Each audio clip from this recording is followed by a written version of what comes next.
어제는 히스기야를 통해서 우리가 그 사실을 우리가 같이 나눴습니다. 오늘은 마가복음 6장 말씀을 통해서 풍랑 가운데 함께 하시는 주님, 이런 제목으로 말씀을 나누겠습니다. 괄호 1 이렇게 한 것은 내일 아침에도 같은 본문을 가지고 계속해서 말씀을 나누겠다, 이런 뜻입니다. 풍랑 가운데 함께 계시는 주님. 아멘. 오늘 본문의 배경은 이렇습니다. 오병이어의 기적을 행하신 그날 저녁 무렵에 예수님은 제자들을 재촉하셔서 바다 건너편 마을로 가게 하십니다. 그리고 주님 자신은 그들과 떨어져서 따로 혼자 산에 올라가서 기도를 하십니다. 제자들은 주님의 명을 받들고 노를 저어서 바다를 건너요 반대편 마을로 가기 위해서 노를 저어 가는데, 갑자기 저녁 무렵에 이제 해가 뉘엿뉘엿 지기 시작하고 컴컴해지는 그런 시간에 갑자기 거센 바람이 불고 풍랑이 일어나고, 이 배는 완전히 그 풍랑 속에 휩싸이고 제자들은 죽음의 공포 가운데 사로잡히게 됩니다. 주님께서는 산에서 기도하시다가 그들이 괴로이 노젓는 것을 보시고 이랬습니다. 육안으로 보셨는지 아니면 영적으로 그것을 느끼시고 깨달으시지 아셨는지 그건 잘 모르겠지만, 하여튼 이때는 참 바다에서 무슨 이런 걸 잘 보이지 않는 시간일 수가 있을 텐데, 어쨌든 예수님께서는 괴로이 노젓는 것을 아시고 주님께서 급히 산에서 내려오십니다. 바다 위를 막 걸어가십니다. 그리고 고난받고 있는 고통의 현장에, 풍랑 있는 현장에 주님이 가셔서 그들과 함께 하시고 그들을 구원해 주십니다. 아멘. 이것이 오늘 본문의 말씀입니다. 저는 3월 15일 주일에 마가복음 4장에 있는 그 풍랑을 잔잔케 하시는 주님을 통해서 잠잠하라, 고요하라, 이런 제목으로 설교를 한 적이 있습니다. 오늘 6장에 있는 이 풍랑의 문제는 별개의 사건입니다. 그래서 4장에 있는 그 풍랑 이야기는 풍랑, 바람과 바다를 꾸짖어 잔잔하게 하시는 이야기고, 오늘 이 말씀은 풍랑이는 그 바다를 예수님이 걸어서 제자들에게 가서 제자들을 구원해 주신 사건입니다. 여러분 이해하시죠? 이 차이점이에요. 마가복음 4장은 풍랑과 바람을 잔잔하게 하신 이야기고, 오늘 마가 6장은 예수님께서 바다 위를 걸으신 이야기고, 마가복음 4장에서는 그 배 안에, 풍랑이는 배 안에 예수님이 계셨었고, 오늘 마가복음 6장에는 풍랑이는 그 배 안에 예수님이 안 계셨고 예수님은 산에 올라가셔서 기도를 하셨고, 이런 차이가 있는데, 그러나 공통적인 것은 뭐냐면 제자들이 지금 풍랑을 만났다, 풍랑 가운데 있다, 이건 공통적인 거예요. 이 두 사건 모두 제자들이 만난 풍랑의 문제, 위기의 문제, 고통의 문제를 다루고 있다는 것을 우리가 알 수가 있습니다. 그러면 왜 주님의 제자들이, 왜 그리스도인의 삶의 여정에 이처럼 종종 거센 바람을 만나고 왜 종종 거센 이런 풍랑이 일어나는 것일까? 참새 한 마리도 하나님의 허락 없이는 아사리온에 팔려가지 않는 건데, 주님이 그렇게 선언하셨는데 왜 이 풍랑, 이 고통, 이 아픔을 제자들에게, 그리고 오늘 예수를 믿는 그리스도인들에게도, 우리의 삶의 여정에도 왜 이런 아픔, 이런 고통, 이런 풍랑을 허용하실까? 그 이유는 도대체 무엇일까? 우리는 이 사건을 통해서 제자들에게 왜 이런 바람과 이런 풍랑의 현장이 필요했는지, 우리는 깊이 한번 묵상해 볼 필요가 있습니다. 우리에게 왜 고난이 필요한가? 왜 무엇 때문에 이 제자들의 삶의 여정에 풍랑과 고난의 현장이 필요했을까? 여러분, 오늘 풍랑 사건 바로 그날 낮에 어떤 일이 있었다고 그랬죠? 오병이어의 기적 사건이 있었습니다. 놀라운 기적이죠. 보리떡 5개와 물고기 2마리로 5천 명이 배불리 먹고 12광주리가 남게 되었습니다. 이 복음서 외경에 보면 이 성경 정경이 아니라 외경에 보면 12광주리를 다 거두었어요. 예수님께서 수고한 그 50명, 100명대로 앉히고 그리고 그 물고기를 또 보리떡을 받아서 그 많은 사람에게 나눠주기 위해서 얼마나 고생을 많이 했겠어요. 그러니까 외경 이야기에 보면은 주님께서 너희들 수고했어 하고서 12광주리 제자들 한 광주씩 다 준 거예요. 할렐루야. 네, 수지 맞았죠? 네, 이렇게 제자들이 그날 낮에 오병이어의 놀라운 기적, 게다가 보너스, 광주리 떡 한 광주씩 받았단 말이죠. 이것을 맛보았습니다. 그 기적을 통해서 그들이 깨달은 것이 무엇일까요? 야, 주님만 함께 계시면, 주님만 계시면 왔다라구나. 주님만 계시면 이것보다 더 놀라운 축복이 없고 이것보다 더 좋은 일이 없구나. 주님이 함께 계시다는 그 사실이 얼마나 축복인지 그들은 깨달았을 것입니다. 적어도 주님이 함께 계시면 굶지는 않을 거 아니에요. 굶주리는 문제, 경제 문제 해결해 주실 거 아닙니까? 그리고 그 오병이어 이 기적을 행하실 때 사람들이 각 호울에서 많이 왔는데 이 사람들 중에는 병든 사람들이 참 많았어요. 근데 예수님이 다 병을 고쳐주시는 거예요. 그러니까 제자들이 주님만 계시면 질병 문제, 병드는 거, 굶주린 거, 배고픔의 문제, 경제 문제는 일단 그거는 해결되겠구나. 이래서 제자들도 사람들도 다 예수님을 왕 삼으려고 했던 이런 해프닝도 있지 않았습니까? 그렇습니다, 여러분. 이 놀라우신 주님, 이 창조의 주님, 오병이어로 5천 명을 배불리 먹여주셔서 우리의 물질 문제, 경제 문제를 해결해 주시는 주님 믿습니까? 오병이어로 5천 명을 이 창조의 기적들이 나타난 거죠. 가지가지 병든 사람, 질병 가운데 고통하는 사람 주님께서 다 고쳐주시죠.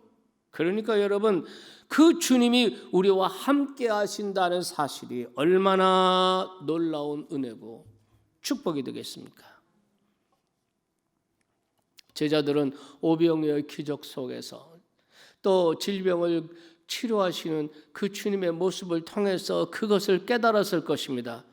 그런데 바로 그날 밤에 그들은 바다 한가운데서 거센 풍랑을 만나게 되죠. 괴로이 노를 젓고 있습니다. 괴로이 노를 젓는다. 오늘 우리가 요즘 살아가는 세상 사람들의 삶의 모습과 같죠. 장사를 하는 사람도 또 학생들도 청년들도 괴로이 노를 쳐 아주 힘에 버겁게 정말 하루하루 사는 것이 버겁게 살아가는 이런 지구촌. 그래도 대한민국은 하나님의 은혜로 아멘. 지구촌에 우리 선교지에 있는 그분들 정말 하루 벌어서 하루 먹고 사는 사람. 예를 들어서 우리 목사님 이렇게 자전거로 사람 태워 그게 뭐죠?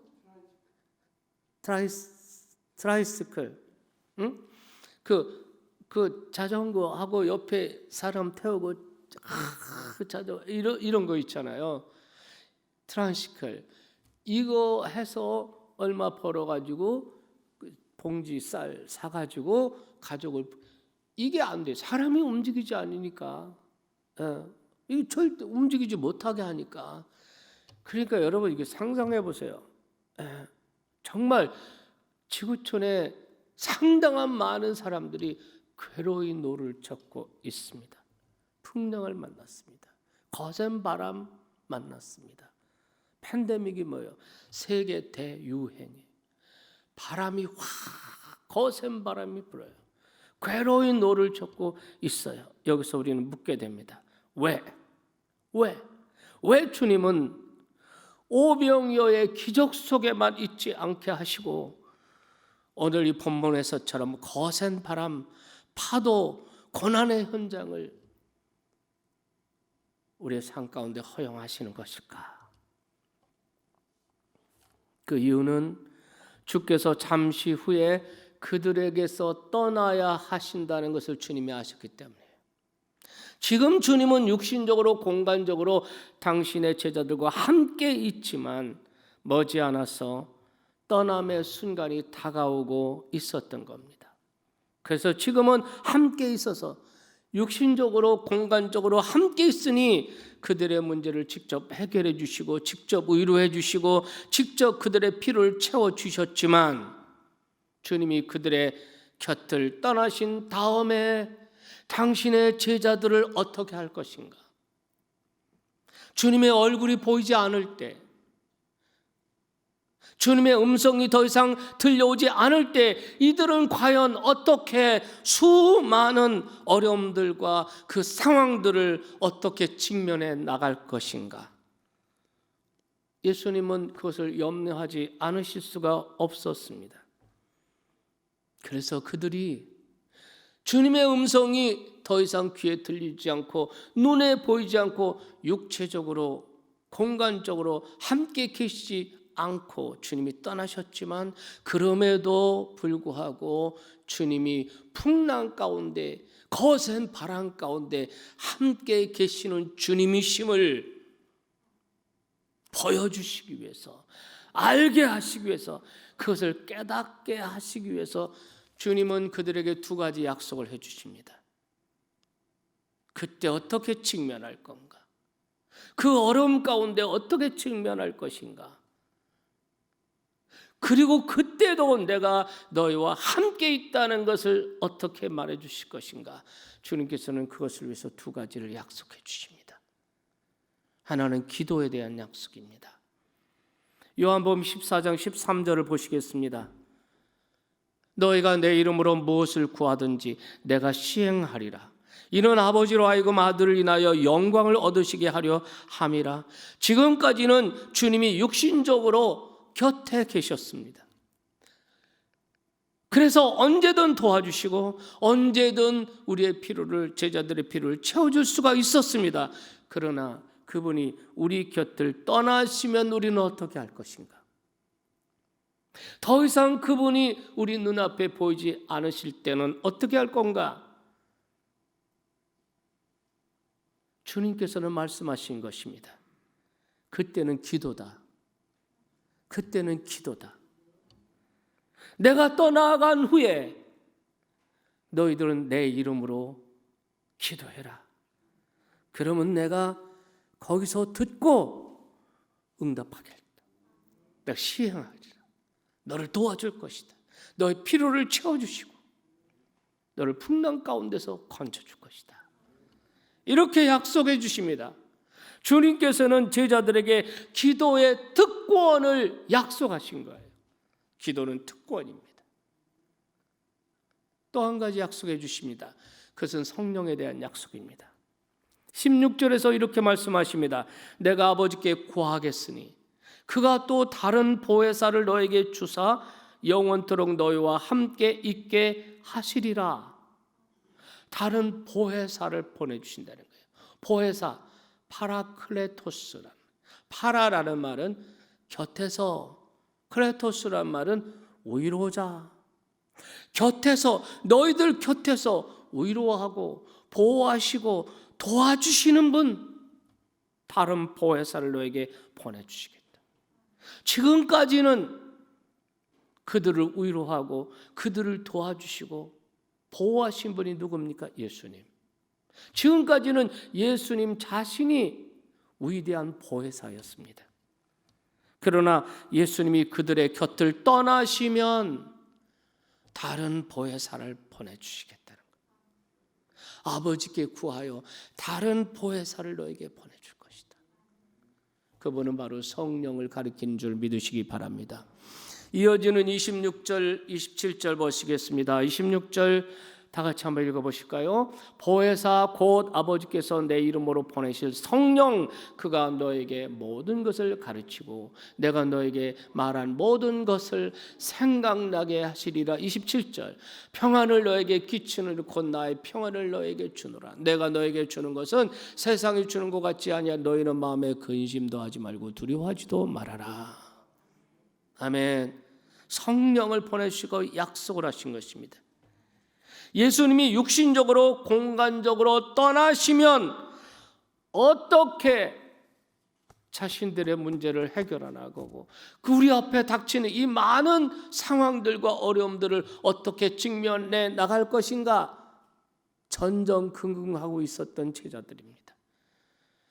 그래서 사실 예수님께서 내가 예루살렘으로 가면 내가 장로들에게 그 제사장들의 고난을 받고 십자가에 못 박혀 죽을 것이다. 그리고 3일 만에 살아날 것이다. 이런 말씀을 하실 때 제자들이 무슨 뜻인지도 잘 몰랐지만 그게 무슨 뜻이에요? 라고 묻기도 두려워했다는 거예요. 왜? 상상할 수가 없어. 주님이 안 계시다니, 주님이 떠나시다니, 주님이 죽으시다니, 내 인생 끝난 거야. 주님에게 모든 걸 걸고 왔는데 주님이 죽으신다니 상상할 수 없어. 주님이 안 계시다니 상상할 수 없어. 오병이의 기적으로 굶주림을 채워주시고 위대한 보혜사가 되셔서 피로를 채워주시고 때로는 위로하시고 도와주시는 그 주님이 죽으시다니 상상할 수 없어. 상상할 수 없어. 그래서 묻기도 조차 두려워하였다 그랬습니다. 주님이 안 계시면 우리 어떡하지? 우리 어떻게 살지?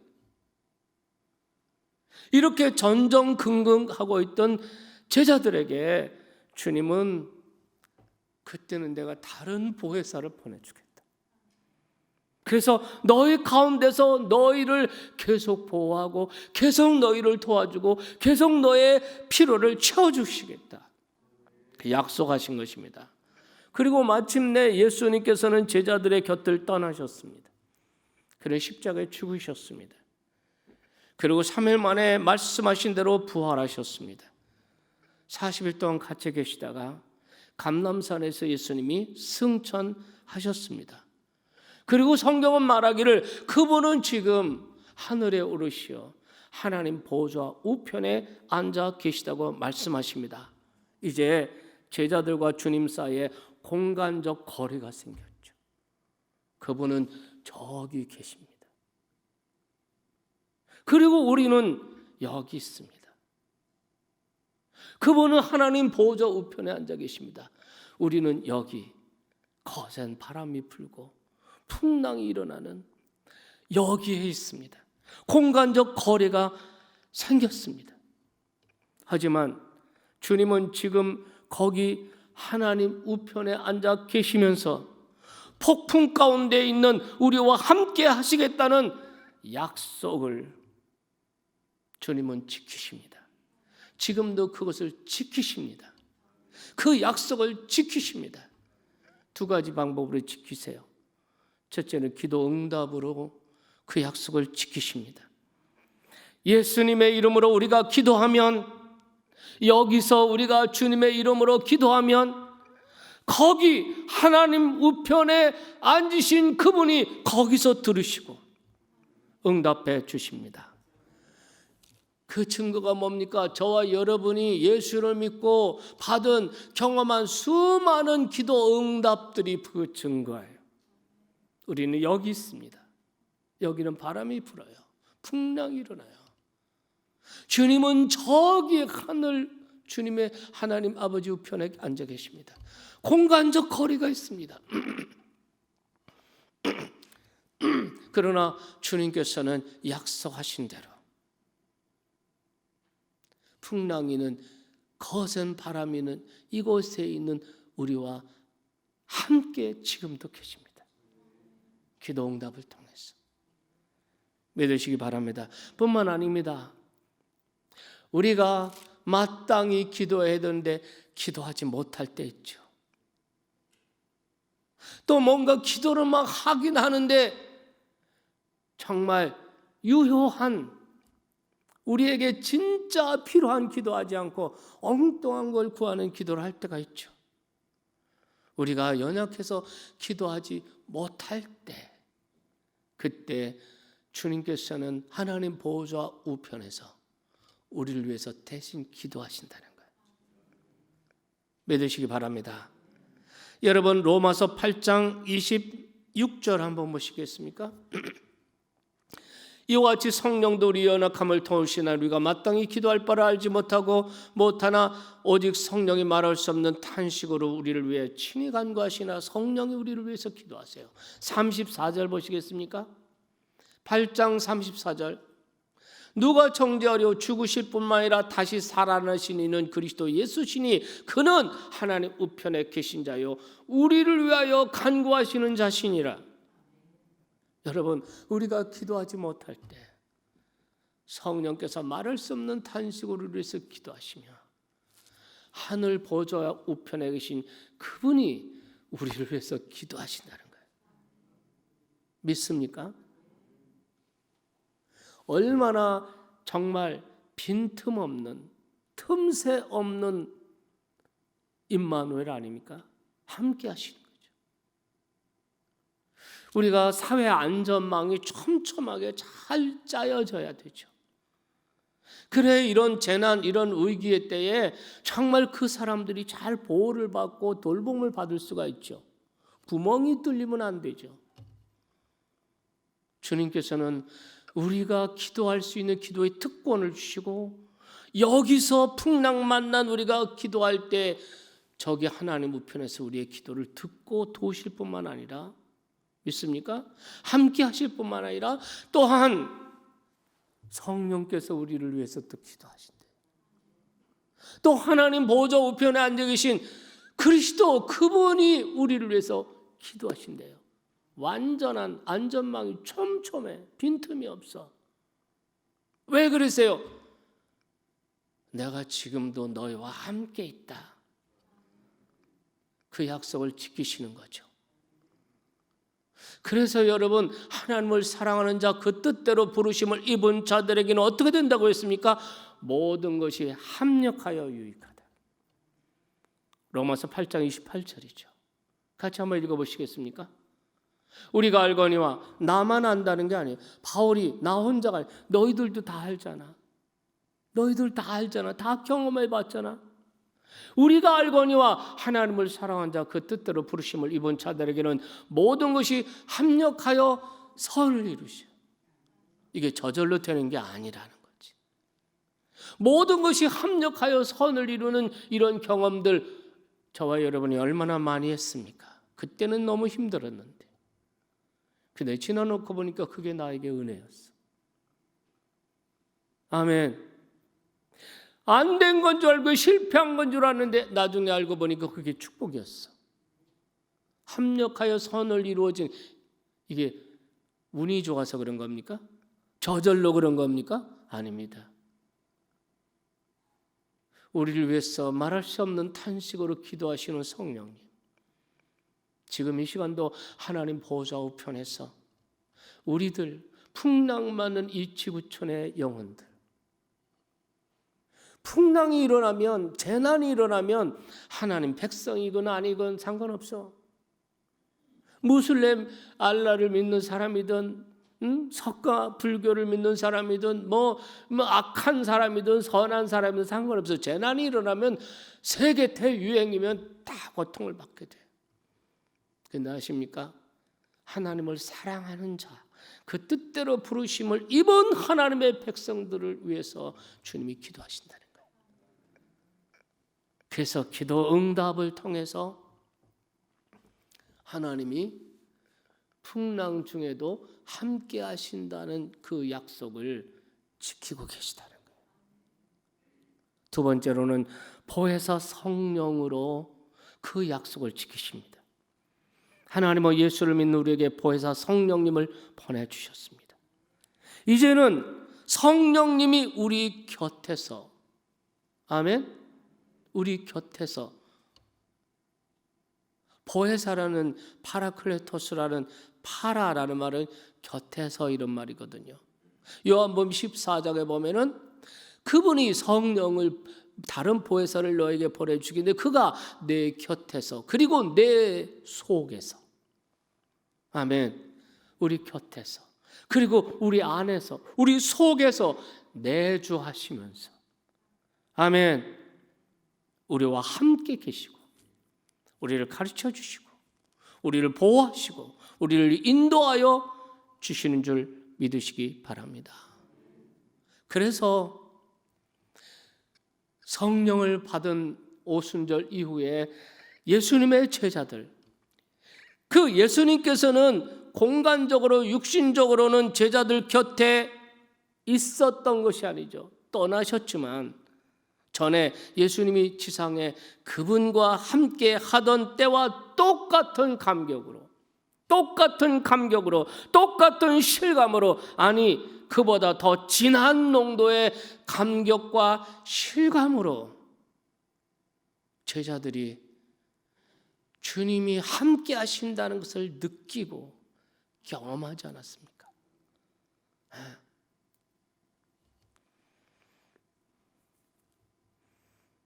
사도행전 초기에 보면은 베드로와 요한이 기도하러 성전에 올라가잖아요. 거기 미문이라고 하는 문 앞에 나면서부터 안진뱅이 든 이 장애 남자가 앉아 있었습니다. 그때 예수님께서, 그때 베드로가 구걸을 하니까 나는 은도 없고 금도 없다. 그러나 내게 있는 것으로 내게 주노니 나사렛 예수님의 이름으로 일어나 걸어라. 할렐루야. 이렇게 해서 잡아 일으키니까 그가 발과 발목에 힘을 얻어서 걷기도 하고 뛰기도 하며 하나님을 찬양한 줄 믿습니다. 믿으십니까? 여러분, 예수님이 눈에 안 보이셔요. 육신적으로, 공간적으로 예수님이 계신 것은 아니었지만 내가 너희와 함께 하리라는 그 약속을 예수님은 제자들에게 성령을 부어주셨어. 성령께서 그들 곁에서, 그들 속에서,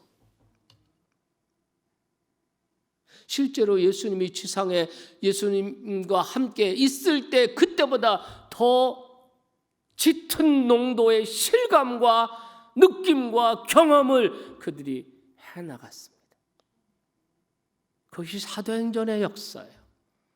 이런 은혜가 여러분과 저에게 함께 하시기를 축원합니다.